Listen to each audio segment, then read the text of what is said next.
இப்போ வந்து இவ்வளோ மக்கள் இருக்காங்க. ஒரு இப்போ இது வந்து ஒரு இவ்வளோ இப்போ இது வந்து வெளிநாடுலேருந்து எல்லாருமே பார்த்துட்டு இருக்காங்க. இவ்வளோ மக்கள் பார்த்துட்டு இருக்கும்போது இவ்வளோ ஒரு ஒரு கீழ்த்தரமான இது ஆக்சுவலாக வந்து இது வந்து நான் இப்பதான் ஃபர்ஸ்ட் டைம் வந்திருக்கேன். நாங்கள் இவ்வளோ நாள் டிவியில் பார்த்துட்டு இருந்தேன். நான் வருஷம் டிவியில் தான் பார்த்துட்டு இருந்தேன். ஆனால் இந்த வருஷம் நான் வந்து நேரில் பார்க்கலான்னு சொல்லிட்டு ஒரு வாட்டி வந்தேன். ஆனால் இவ்வளோ கீழ்த்தரமாக இருக்கும்னு நான் நினச்சி கூட பார்க்கல நான். ஆமா, காசு 200 கேட்குறாங்க சார். 200 கேட்குறாங்க. நான் என்ன சொல்கிறேன்னா, இவ்வளோ ஸ்பான்சர்ஸ் இவ்வளோ அமௌண்ட் வர இருக்கிற இடத்துல இவ்வளோ ஒரு கவர்மெண்ட் வந்து உள்ள இதில் இருக்கும்போது இதுக்கான ஒரு அங்கீகாரம் ஏன் தர மாட்டேன்றீங்கன்னு நான் கேட்குறேன். இதுக்கு ஒரு அங்கீகாரம் கொடுக்கலாம்ல? ஏன் இவ்வளோ ஆடியன்ஸ் இருக்கும்போது அந்த ஆடியன்ஸ்க்கு ஏற்ற மாதிரி ஒரு ரெஸ்பான்ஸ் பண்ணி தர முடியாதா? ஒரு கவர்மெண்ட்டால் பண்ண முடியாதா?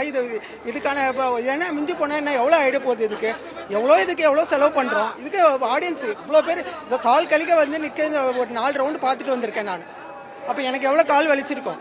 என்னுடைய கால் வலிக்கோசம் நான் சொல்லலை, நான் பொதுவாக எல்லாருக்கோசம் தான் பேசுகிறேன் நான். அது மாதிரி பண்ணால் கொஞ்சம் நல்லா இருக்கும்ன்றது என்னோட இது. எல்லாருக்கும் ஒரு ஏற்பாடு பண்ணி கொடுத்தா நல்லா இருக்கும். அதாவதுங்க, நிரந்தரமான ஒரு டிக்கெட்டாக இருக்கணும். ஒரு இடத்துல 200 வாங்குறாங்க, ஒரு இடத்துல 300 வாங்குறாங்க. பளிச்சை மட்டும் வாங்கி மக்களை மேலே ஏற்றி விடுறாங்க. ஆளை பார்த்து இது பண்ணுறாங்க, மற்ற தெரிஞ்சவங்க மற்றவங்கள பார்த்து இது பண்ணுறாங்க. அப்படி இருக்கக்கூடாது. எல்லாத்துக்கும் ஒரே நிரந்தரமாக டிக்கெட்டை கூட போடு, 100 நிரந்தரமாக போடு. மக்கள் பூரா இருக்கிறவங்க வாங்கிக்கிடுவாங்கல்ல, அந்த மாதிரி.